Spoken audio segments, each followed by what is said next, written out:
YCP హయాంలో వాలంటీర్లు చాలా కీలకంగా పనిచేశారు. పెన్షన్ల పంపిణీ, ఇతర ప్రభుత్వ సంక్షేమ పథకాలు ప్రజలకు చేరేందుకు వారధిగా వాడుకుంది వైసీపీ. ఈ వాలంటీర్ వ్యవస్థని వైసీపీ దుర్వినియోగం చేసిందన్నటువంటి దాని మీద ఏపీ ఎన్నికల వేళ పెద్ద ఎత్తున చర్చ నడిచింది. వాలంటీర్ల సెంట్రిక్ గానే ఎన్నికల ప్రచారం హీటెక్కింది.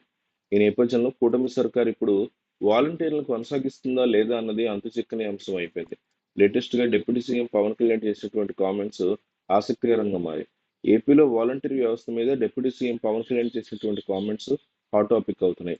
వాలంటరీ వ్యవస్థను రద్దు చేయాలన్న సర్పంచ్ల విజ్ఞప్తి మీద స్పందించిన పవన్, తమ ప్రభుత్వం వాలంటీర్లకు మేలు చేయాలనే ఆలోచనతోనే ఉందని తెలిపారు. కానీ గత ప్రభుత్వం వాలంటీర్లను మోసం చేసిందని, వాళ్ళు ఉద్యోగంలో ఉంటే రద్దు చేయొచ్చని, కానీ వాళ్ళు అసలు వ్యవస్థలోనే లేరంటూ చెప్పడం సంచలనంగా మారింది. దీంతో కూటమి సర్కార్ వాలంటీర్ వ్యవస్థకి మంగళం పారేసినట్టేనా అనే విమర్శలు వస్తున్నాయి. దీంతో వైసీపీ సీరియస్ అయింది. తాము లక్షల మంది వాలంటీర్లు పెట్టి ప్రజలకు ప్రభుత్వ సేవలను దగ్గర చేస్తే కూటమి సర్కార్ ప్రజలను ఇబ్బంది పెడుతోందని మండిపడుతున్నారు. అంతేకాదు, వాలంటీర్లకు 10,000 ఇస్తామని చెప్పిన చంద్రబాబు అసలుకే ఎసరు పెట్టి కుట్రకి తెరలేపారని అంటున్నారు. వాలంటీర్ని కొనసాగించలేమని డైరెక్ట్ గా చెప్పుకోకుండా కొంటి సాకులు చెప్పి ఎస్కేప్ అయ్యే స్కెచ్ వేశారని అటాక్ చేస్తోంది వైసీపీ.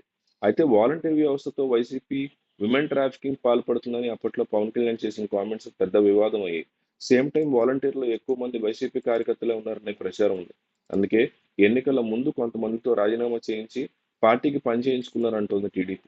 దాంతో వాలంటీర్ వ్యవస్థను కొనసాగించే విషయం కూటమి ప్రభుత్వ పెద్దలు డైలమాలో ఉన్నట్టు తెలుస్తోంది. అటు వాలంటీర్ వ్యవస్థను రద్దు చేయాలని సర్పంచ్లు, పార్టీ ప్రజాప్రతినిధుల నుంచి కూడా ఒత్తిడి పెరుగుతూ ఉండడంతో ఏ నిర్ణయానికి రాలేకపోతున్నారు. ప్రభుత్వం ఇదే సమయంలో వాలంటీర్లు అసలు వ్యవస్థలోనే లేరంటూ పవన్ కళ్యాణ్ స్టేట్మెంట్ ఇవ్వడం చూస్తుంటే కూటమి పెద్దలు వాలంటీర్ వ్యవస్థను పునరుద్ధరించే ఆలోచనలో లేరనే టాక్ ఉంది. వైసీపీ ప్రభుత్వం వాలంటీర్ వ్యవస్థను తీసుకొచ్చింది. ప్రతి 50 ఏళ్లకి ఒక వాలంటీర్ను పెట్టి పెన్షన్ పంపిణీ, ప్రభుత్వ పథకాల పర్యవేక్షణ బాధ్యతలు అప్పచెప్పింది. ఎన్నికల సమయంలో వాలంటీర్ల ఇష్యూ వివాదం కావడంతో పెద్ద సంఖ్యలో వాలంటీర్లు తమ పదవులకు రాజీనామా చేశారు. కొంతమంది మూకుమ్మడిగా ఉద్యోగాల నుంచి తప్పుకున్నారు. వాలంటీర్లుగా కొనసాగుతున్న వారు తమని తిరిగి కొనసాగిస్తారనే ఆశల్లో ఉన్నారు. అయితే కూటమి సర్కార్లో వాలంటీర్ వ్యవస్థ కొనసాగుతుందా లేదా అనేది క్లారిటీ రావట్లేదు. పలు సందర్భాల్లో చంద్రబాబు, మంత్రులు వాలంటీర్లను కొనసాగిస్తామని చెప్తున్నారు గానీ, వారికి సంబంధించి ఎలాంటి నిర్ణయం మాత్రం తీసుకోవట్లేదు. ఇప్పుడు పవన్ కళ్యాణ్ కామెంట్స్ తో కొత్త చర్చ ప్రారంభమైంది.